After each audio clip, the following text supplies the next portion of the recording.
Blog Talk Radio.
Exopolitics. I'm your host, Mark Snyder.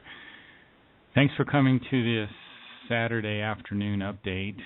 We will be in Contact Report 120 talking about troubles in the group in Switzerland and also troubles in the United States, meaning these fires that are sweeping across America. Contact Report 120, in the beginning, Billy is talking with a lady named Menara, and she's a extraterrestrial woman, extraterrestrial human woman from a planet called Daron in the Vega star system. She first contacted Billy on the 29th of July 1976. Billy describes her not as black, but also not as white, like the other Pleiadians. He described the shape of her face and hair, and she resembled a race of beings that existed on the Earth, still exists on the Earth, called the Hottentots. Now, one of the reasons Menara is here at this time is because Semjase has had her illness, and at times she has to leave and come back. It is kind of an interesting story. First of all, if you don't know who Semjase is another one of Billy's contacts. She's a extraterrestrial Pleiadian woman. She's about 344 years old at the time of the contacts. About 5'5" tall. She's slender, young, attractive woman with fair skin, sparkling blue eyes, and light blonde hair. She has very long earlobes, which are somewhat forward placing, which is a very distinguishing feature. But on December 5th, 1977, she suffered a life-threatening accident in the Semjase Silver Star Center. She was startled by one of the members who accidentally came into the room where Billy and her were meeting. I think it was Jacobus, the guy Jacobus, if you've ever heard that name pop up while you're reading the contact notes. Just to remind you, the Pleiadian are extremely sensitive in a lot of ways and very perceptive. And for lack of a better word, our vibrations, our thought vibrations, affect them in a very, very negative way. They react uncontrollably. They have sporadic, almost uncontrolled reactions, much like you would experience if you had a seizure. When they're around typical Earth humans, they typically wear a kind of technology which controls the vibration, stops the vibration of the Earth human. Again, for lack of a better word. Now, Billy, because his spirit is much older than ours, he doesn't emit this negative vibration. I'm sure you've been around someone that emits a very negative vibration. If you've ever been around anyone who spent time in jail, who's very violent, very, very negative, you can absorb their negative thought patterns, and that can have a lasting effect on you. You may have even experienced this with someone you know who had become irrational for whatever reason, and you kind of absorb those negative thought vibrations. So it can affect you very negatively for days even. But anyway, Semjase suffered this life-threatening accident at the Semjase Silver Star Center there in Hinterschmidt-Ruti, I believe when Jacobus came into the room. It's a long story. I won't go into it completely now, but she had to be taken to her home planet of Era immediately for medical treatment and rehabilitation. In May of 1978, she returned to Earth, resumed contacts with Billy around 1981, but she had another relapse because of brain damage she suffered during her accident. She fell into a deep coma and was taken to ask its people in the DAL Universe, where she is now being brought back to health. So my understanding is Billy hasn't had any contact with her since 1981. So, just a quick update on Menara and Semjase. And the other thing is that at this time, what was the date of this contact? The date of this contact was 1979, which is about the year I graduated from high school. And the people in Billy's group are behaving in a very childish manner, so badly that the Pleiadian have just about decided to stop the contacts completely. Again, Jacobus is one of the group members that is behaving badly.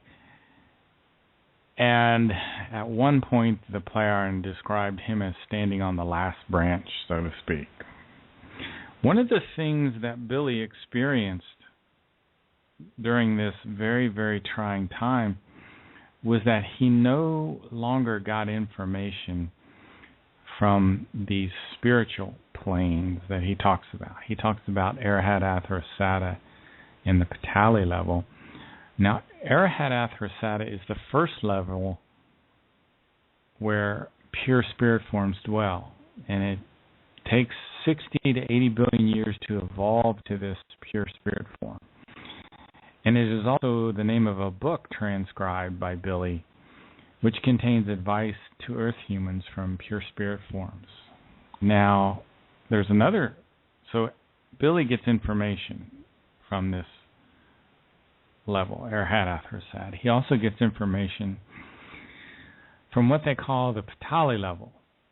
And the Ptaah level is the highest level in the spiritual plane, and it's the lowest form of creation. So human spirit forms, and they become very, very, very old and very advanced, they lose the need for a physical human body, and they start to advance up these spirit levels. And finally, when they get into the Ptaah level, that's the lowest form before you enter back into creation. So the Ptaah level is the pure lowest form of creation, and it embodies the last level into entrance of creation. So again, there are 7 levels of human evolution. The first is primitive, caveman level, and before we're civilized, so to speak. And then eventually we become rational, which the Pleiadians say we here on the Earth are still at the rational level, which is stage 2. In the third stage, we become what they call an intelligence society. At the fourth stage is what they refer to as real life. Now, we're talking millions and millions of years of evolution, of reincarnations at this point. Real life is where we learn hyperspace travel. We learn very advanced genetic engineering. We'll create artificial intelligence, which is organically based. At the 5th stage is where the Ishwish is. Ptaah is an example of a person that's living in creational wisdom. Some of the quote-unquote gods that came to the earth in the ancient past were at stage 4 and stage 5. Now, stage 6 is where we start to morph into half spirit, half physical. This is billions of years of evolution, my understanding is. And then we go into pure spirit, back to pure spirit. And that's the first level is Arahat Athrasada. There are 7 levels total, ending with the Ptaah level, where we go back into creation. Now, Billy's been at all of these levels. I shouldn't say Billy. His spirit form, which they refer to as Nocodamian. This comes from Contact Report 3. It's very good to go back and review this stuff. A human spirit, a human being, may become hundreds or even thousands of years old when he has reached a certain spiritual and consciousness-related state of relative perfection and a correspondingly high and sound way of living. But after about 40 to 60 million years, the spirit no longer requires a purely material body, and he becomes a half-spirit body. This is the 6th stage of evolution. It then lives only in half-material form for an additional 60 to 80 billion years, and in such lofty spheres, we can no longer communicate with it from a purely material human level. So we wouldn't even be able to communicate with humans at this level. And this is a very high consciousness-related spiritual level of evolution.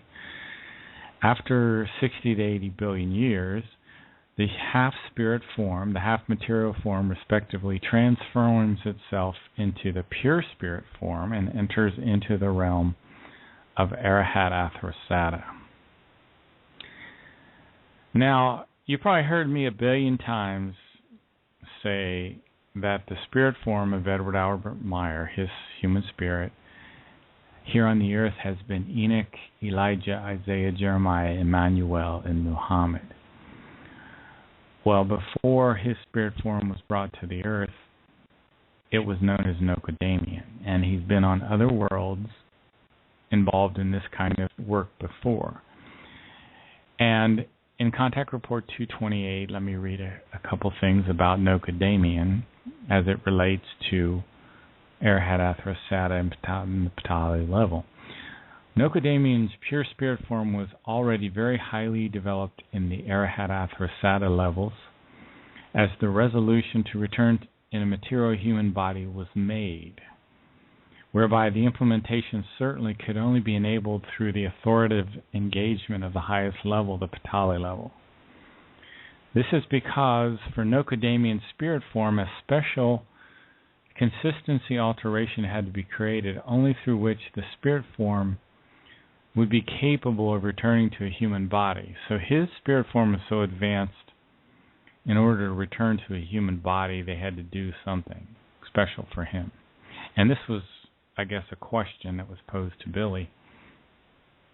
Therefore is it that Nokadamian spirit form takes in the highest conceivable spiritual levels of development and knowledge of all human life forms in the domain of the material universe? And Billy responded to that as yes, that is right. The knowledge development level relates, however, really only to the concerns of the spirit, creation, absolutum forms, the spiritual energy, the spirit levels, and in the power of the spirit energy. Thereby, this knowledge and evolution levels reach only up to the highest level of Arahat Athrasata. Billy got another question. That would therefore mean that no sources of knowledge at all and no storage banks at all up to the Arahat Athrasata level are close to this this spirit form. Consequently, therefore, the Nokadamian spirit form is the only spirit form in the material universe that not only has at its disposal the highest knowledge of the spirit, rather, it also still continuously expands and impels itself forward on the highest planes simply because it is capable of using all sources of knowledge up to the Arahat Athrasata level. And Billy says, yes, that is true. There is the necessity for the Nokadamian spirit form in the period of time that it again enlivens a human material body, also further evolves in the knowledge of the Arahat Athrasata level. That must therefore be so because the spirit form, when it returns again to its original pure spirit level, has lost no love or wisdom nor knowledge on the highest plane. Rather, it progresses further on the path of transition to the next higher and finer spirit level. Now, before I get to the fires, I want to talk also about these crazy fires that are raging. I also wanted to quickly talk about something that's called space-time configuration.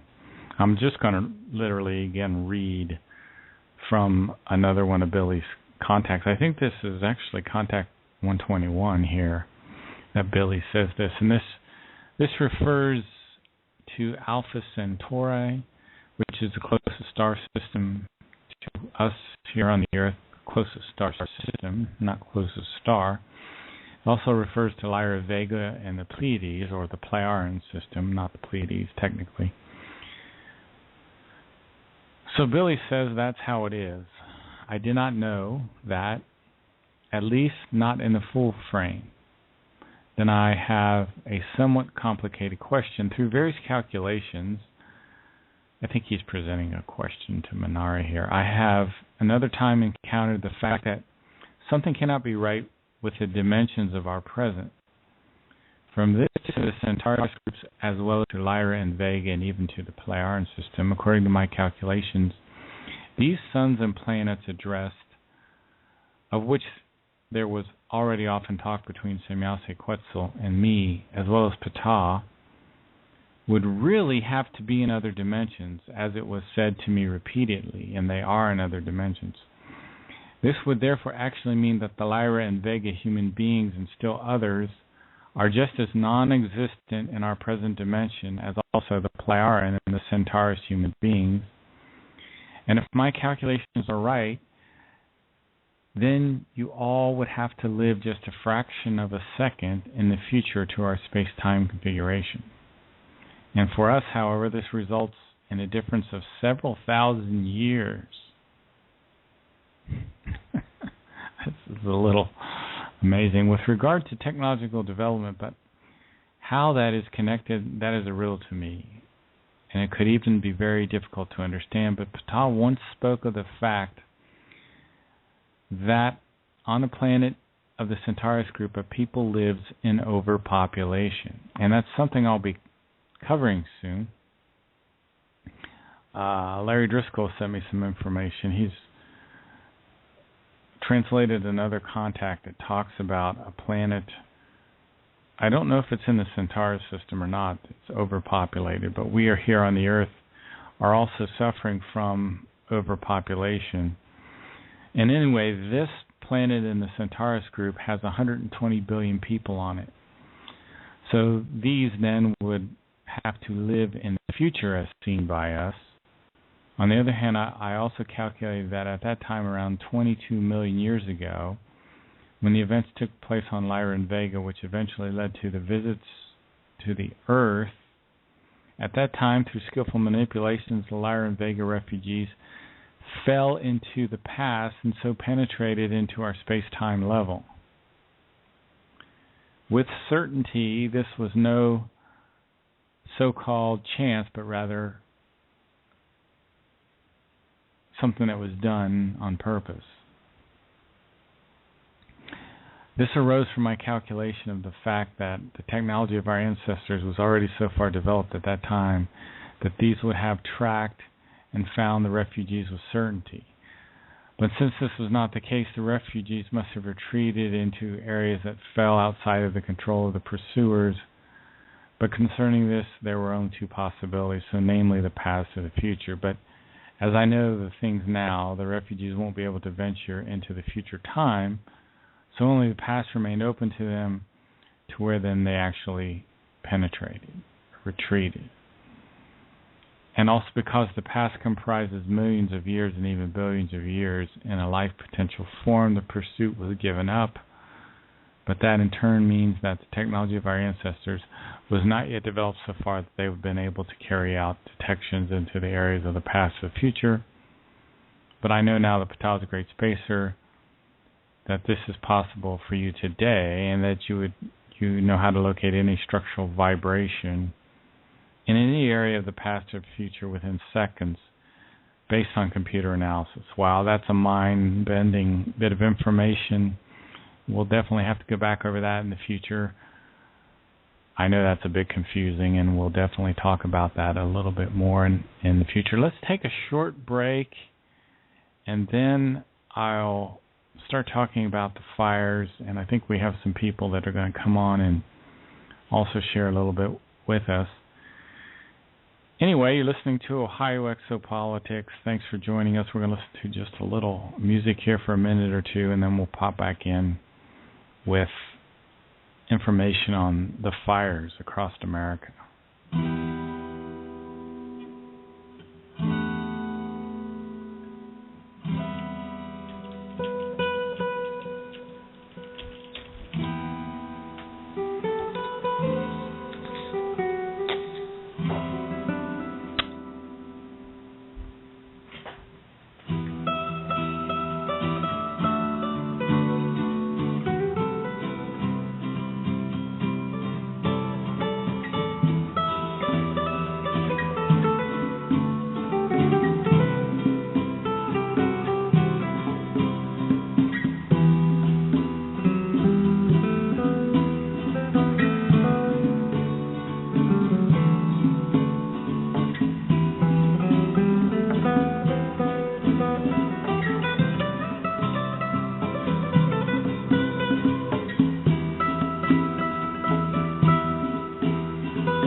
Hello, everyone. We are back. I want to thank the folks in the chat room, Doc Miller, Eva, the Tree of Enchantments. We have a guest in, Maxime Fallarday, and Soul Connection. Show's a little bit unusual today. The show's a little different. I can't really describe it. I think we're going into uncharted territory, which is a little bit disturbing and a little scary. I think the first thing I'll do is talk a little bit about some of the disasters. I like to see the big picture because there's so many prophecies about the Maya material. Michael Warren, of course, is the expert when it comes to prophecies. Where I seem to be interested, I'm interested in documenting what is happening now and then comparing it to the prophecies. Let me start with March 11th, 2011. Fukushima was an energy accident at the Fukushima nuclear power plant. The Fukushima disaster started on March 11th, 2011, when an exceptionally powerful earthquake hit the area near northern Japan, the Pacific coast of Honshu, the main island of Japan. In less than a half an hour, the earthquake caused a tsunami which swept over the coast and went 10 miles inland and killed 20,000 people, just the water. Today, the Earth is suffering from 3 nuclear core meltdowns, which continue to release very large amounts of radiation into the environment, into the Pacific Ocean, into the air. We also had 3 or 4 of the fuel pools exploded, and I don't even think we know how much radiation went into the air at that time.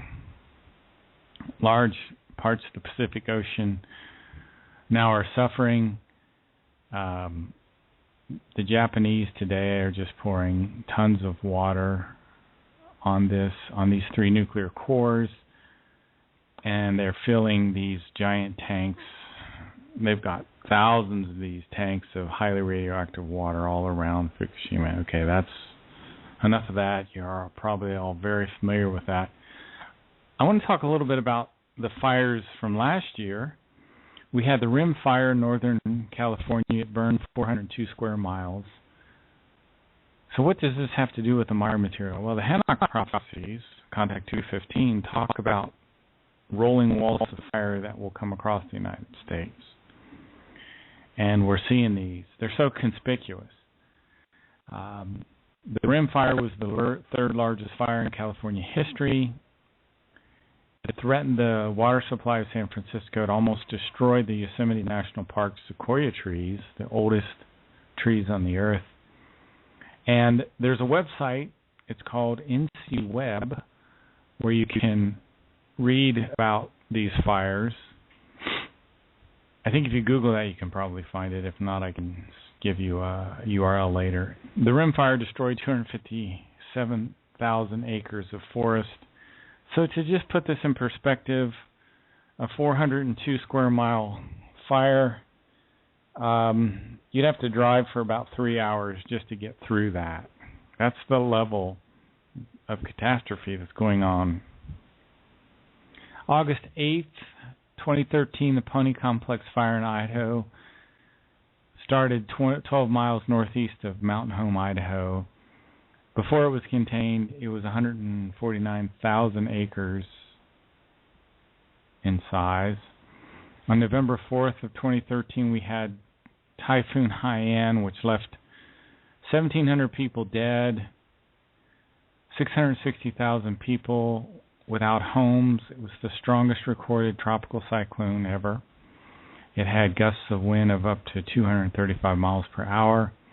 It caused devastation in the Philippines.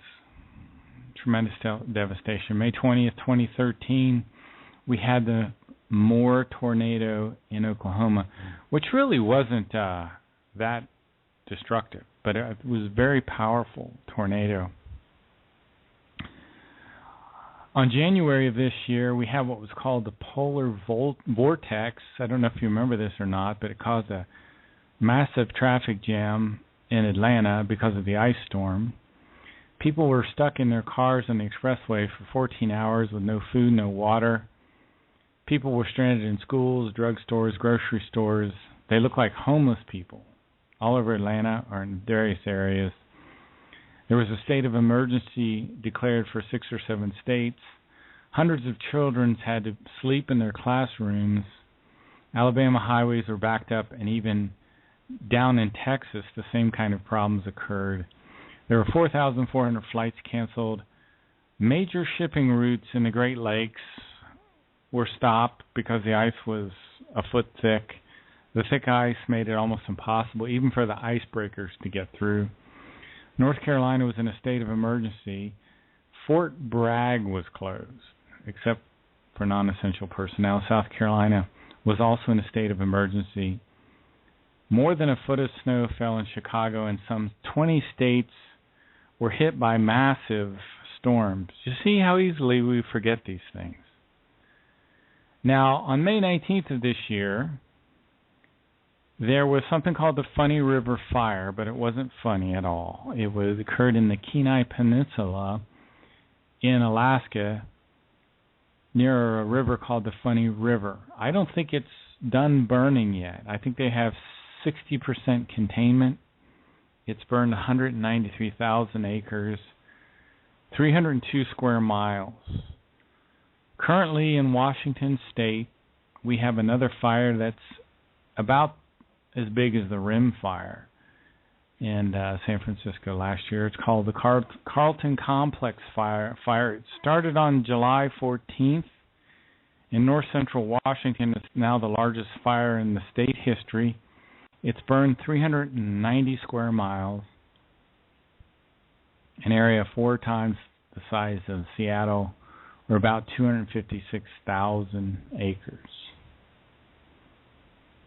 It always strikes me funny that I'm doing this, that this isn't all over the news, that people aren't doing this kind of analysis, and that's the state that we're in here in the United States. I'm going to play some clips. I'm going to bring Eve on the air and maybe a few other people as well. There was also the Oak Canyon fire, the Oak Creek fire. I didn't even cover. There are a lot of other fires as well. Maybe Eve, she sent me a bunch of information. She probably deserves the opportunity to talk about some of this stuff.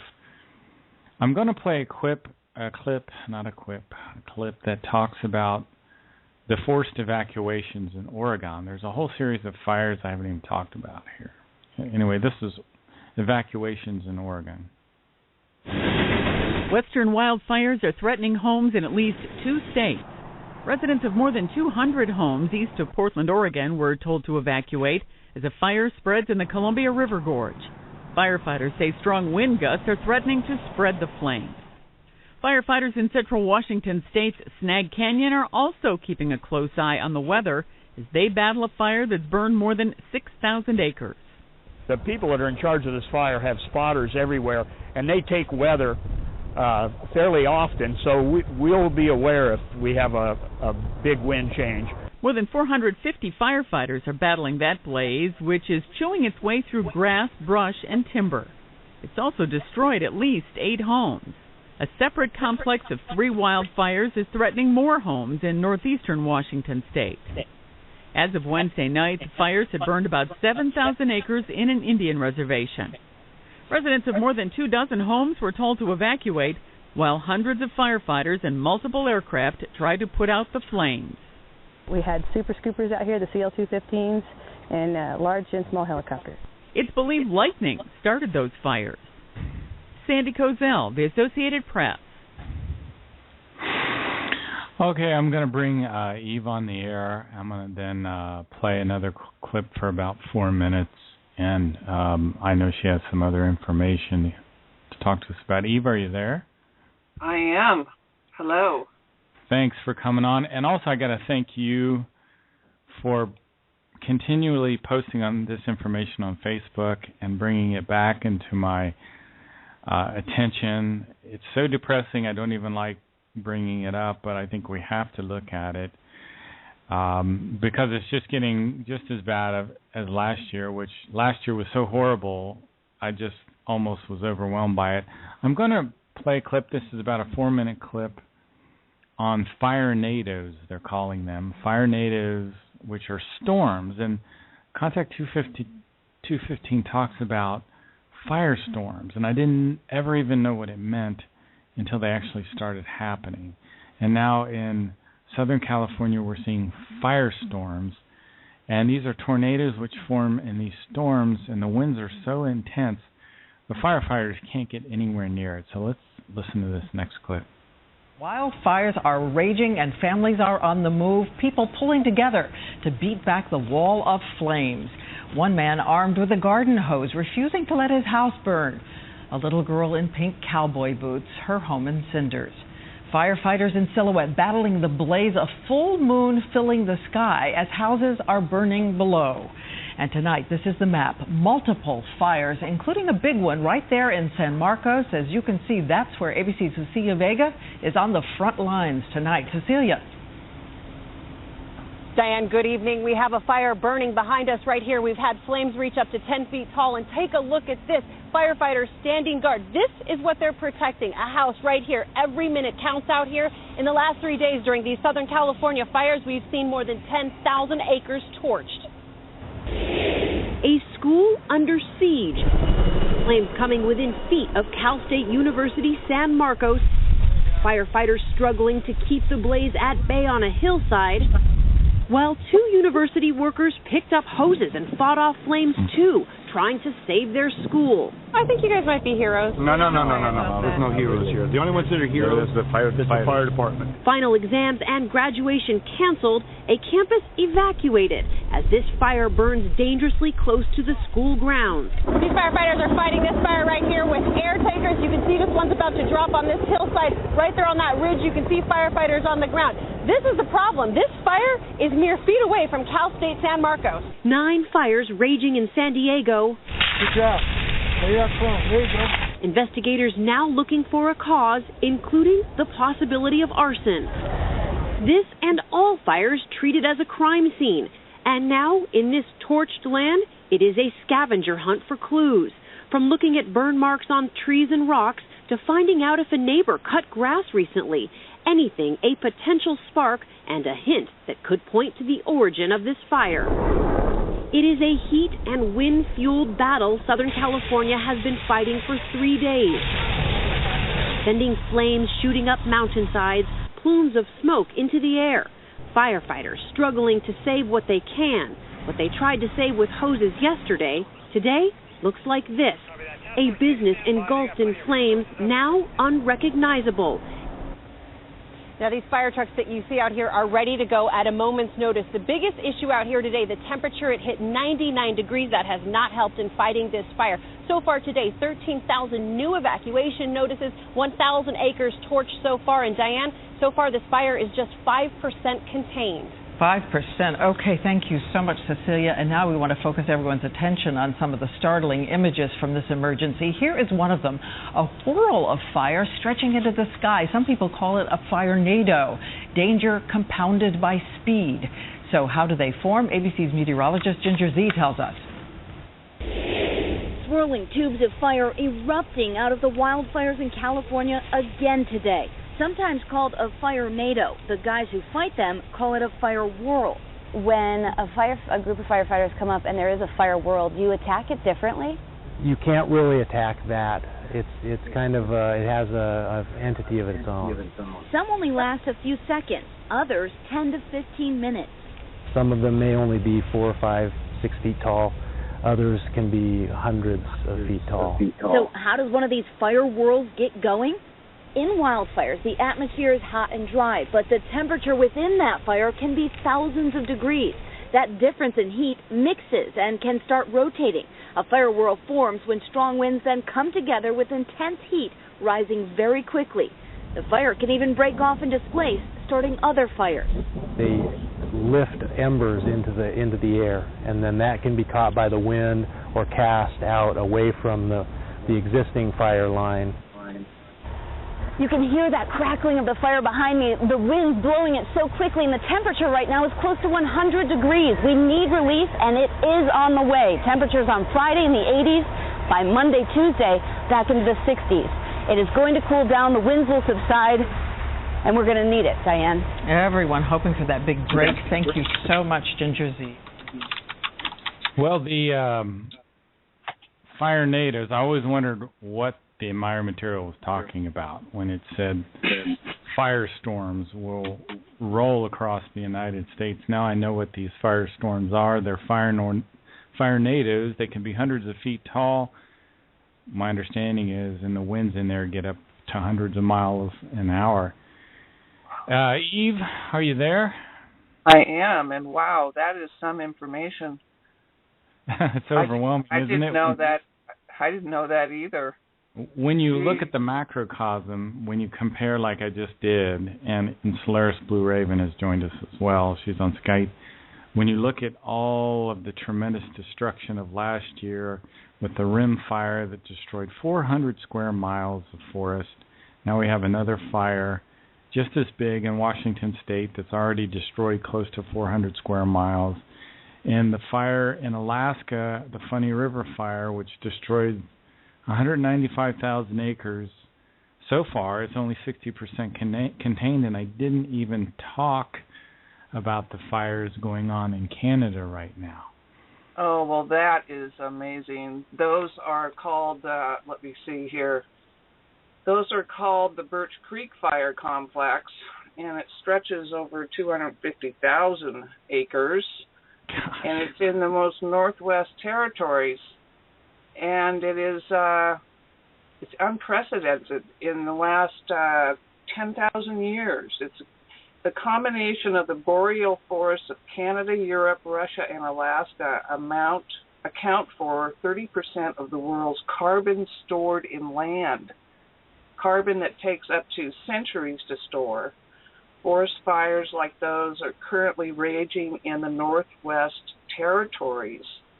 And what happens, too, is it not only releases the stored carbon into the atmosphere, which contributes to global warming, the soot from these fires darkens the ice in the Arctic and melts it faster.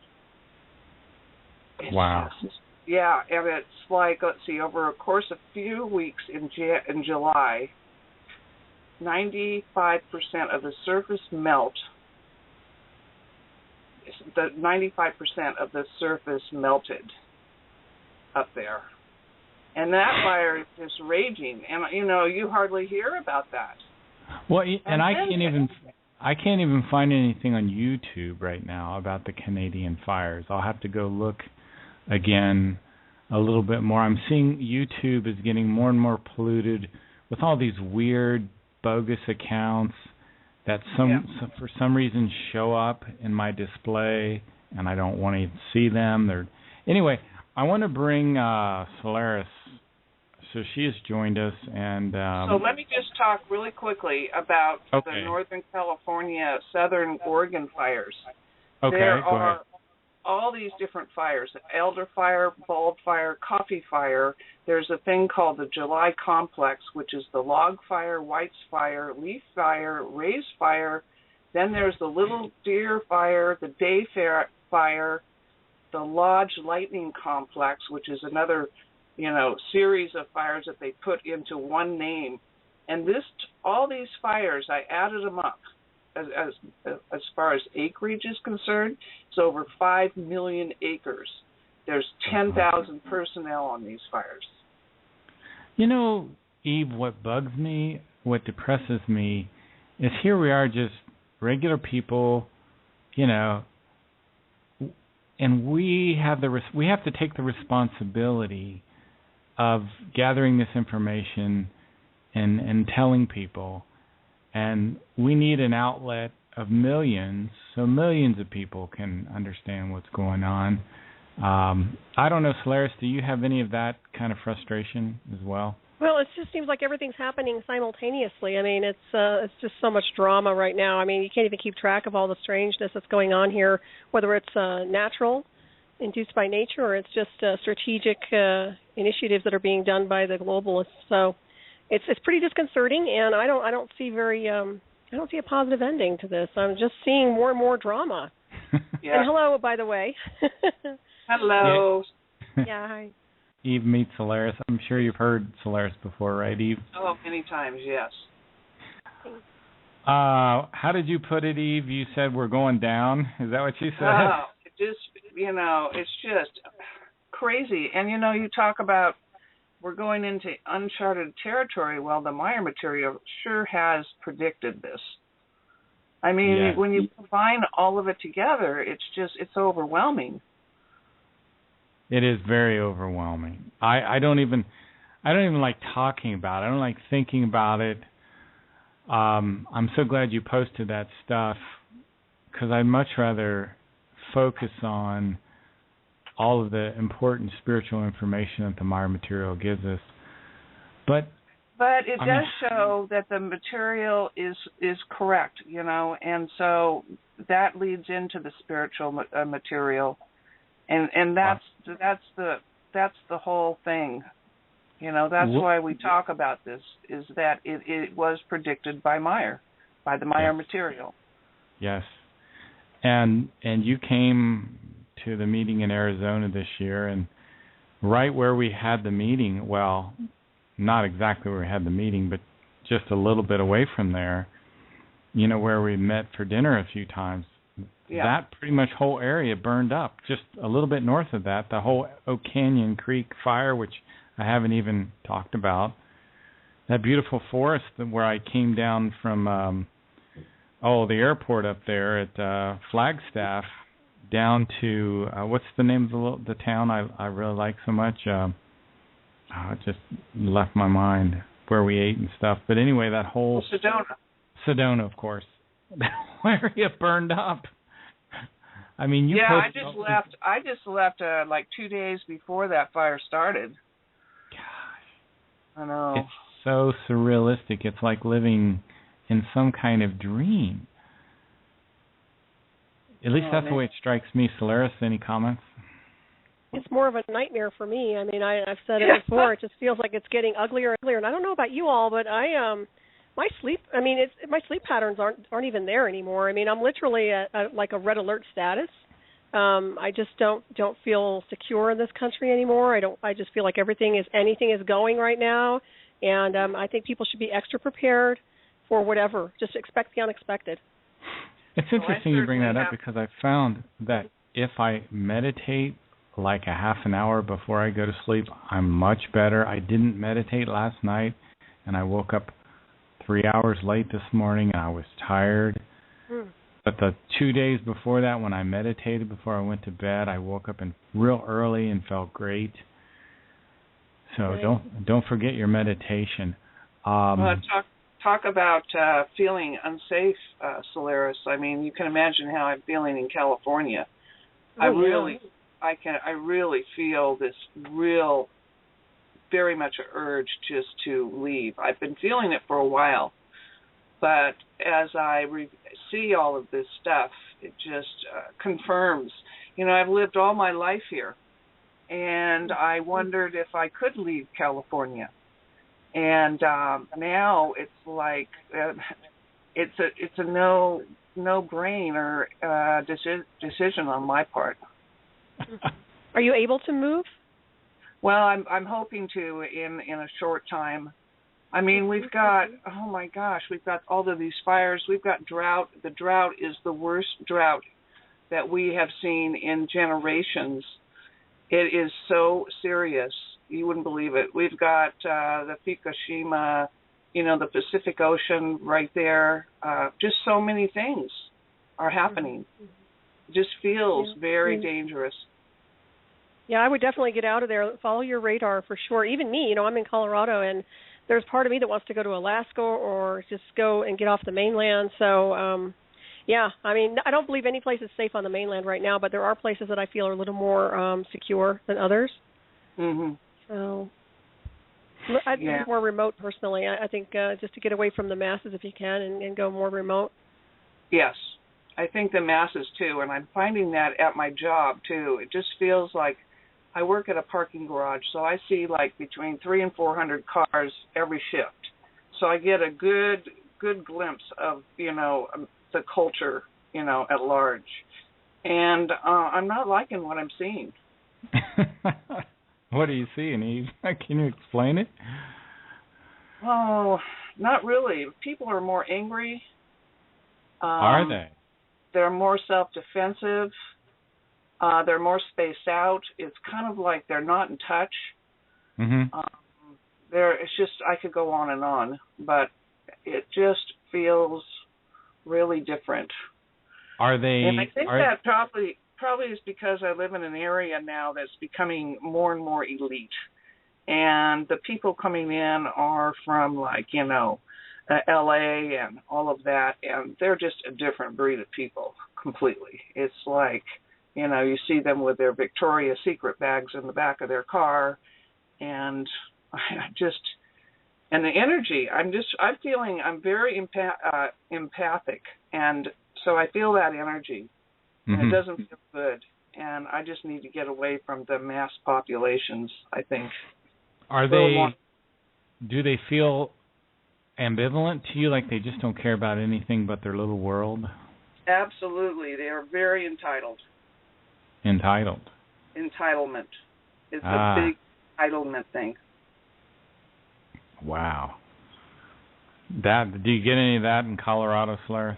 Yeah, I see it. I see a detachment. I think she's right. I mean, I've noticed that people are just not connected. What I would say, they're not connected to spirit. They're not connected to their higher self, over soul. And if you don't have that connection, there's erratic behavior. There's scattered mental bodies, emotional bodies. And right now, they're like molecules in a microwave because they're just bouncing around to the energy that's being transmitted, and it's all chaotic. So if they don't have an anchor and a benchmark, well, then it's chaos in motion. And I see it too. I don't feel real, like I said, I don't feel real good about being in the masses or around the masses. I think that they're unstable. In that anything goes when the big stuff hits the fan. These guys they're not going to be your allies, so you have to be prepared for that. What's surrealistic to me is what you said about the big stuff hitting the fan. The big stuff is hitting the fan, but most people don't see it. Yeah, they're so busy working. Yeah, and I can relate to that. Mhm. Yeah, I understand that too, but you have to look up at the sky once in a while. I mean, people have to pay attention. And what is their radar telling them? But I do see a dumbing down, and that dumbing down, I mean, it's cause and effect. So they're literally not paying attention to all these big events that are happening across the board. And of course, in the end, they'll pay because it's too little, too late at that point when they wake up officially and start making maneuvers to change everything. I mean, they should have been way prepared like a couple of years ago for this.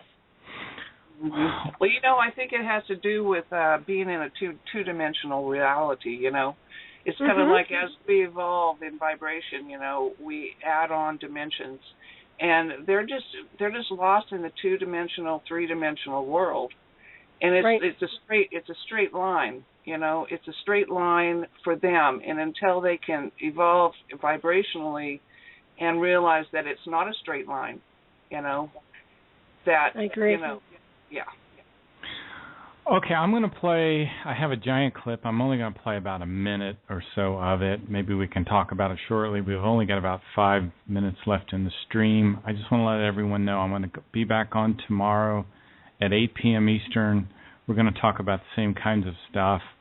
I would love it if everyone that joined us this afternoon can join us then. I think we need to think about these things. Now, this next clip talks about the fire nados and the drought as well. And we'll just get into the beginning of this because we're about out of time with the stream here. Talking about some wildfires that are taking place out west right now, and they've had a really dry winter season contributing to this. A Fox News alert now, and the question is being asked, were these wildfires in Southern California set on purpose? 2 people are now under arrest at this hour, and they're accused of trying to start at least 2 fires in San Diego. Right now, officials are still trying to figure out whether they had any involvement in the fires that have so far burned more than 10,000 acres and left 1 person dead.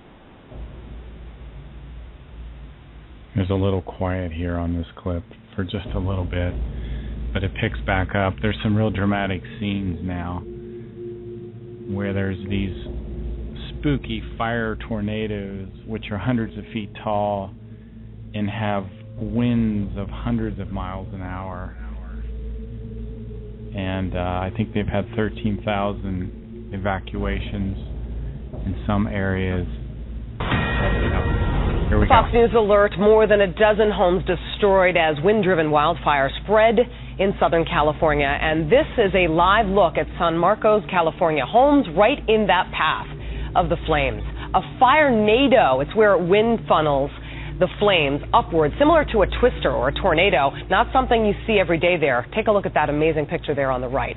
Meantime, thick black smoke darkening the skies in a suburb of San Diego. As a heat wave helps those fires spread, thousands of people ordered to leave their homes. Right across the street, these big black plumes of smoke, it just seemed to come out of nowhere. It was nowhere near us, and then all of a sudden it was there. Our neighbors had already been into our house. They were carrying our dogs and they rescued our animals. You leave your house, I just get the chill thinking about it and thinking, I hope I see it when I come back. Will Carr is live with the latest. Will, what's going on right now? Hi, Julie. Well, we're in North San Diego County where the San Marcos fire burned throughout the night and continues to burn this morning. So far, it's forced thousands to evacuate. It's burned 3 homes and there is 0% containment. Now, this is one of 9 fires that broke out through the area yesterday. In all, they burned more than 9,000 acres. In Carlsbad, which is about 35 miles north of downtown San Diego, the fire raced up hillsides. Firefighters brought in air support, but in some cases, it just wasn't enough. We spoke to one homeowner who lost everything. Anyway, I always wondered what the Meyer material meant by firestorms rolling across the United States. Now we know. I've only got 2 minutes on the stream. Eve, why don't you tell everyone about your website? Don't you have a website? Oh, I have a website, but it has no relation to this, and it's rather silly. You know, I tried to promote it as sort of a fun, bring magic into your world, and I haven't been doing much with it lately, so it's really not, Okay. But hopefully it'll evolve into something one day. Okay. Solaris, why don't you tell people about your website and your books real quick? Okay. Night Shadow Anomaly Detectives is my website. My books are available on Amazon.com. All right, so folks, thanks for coming.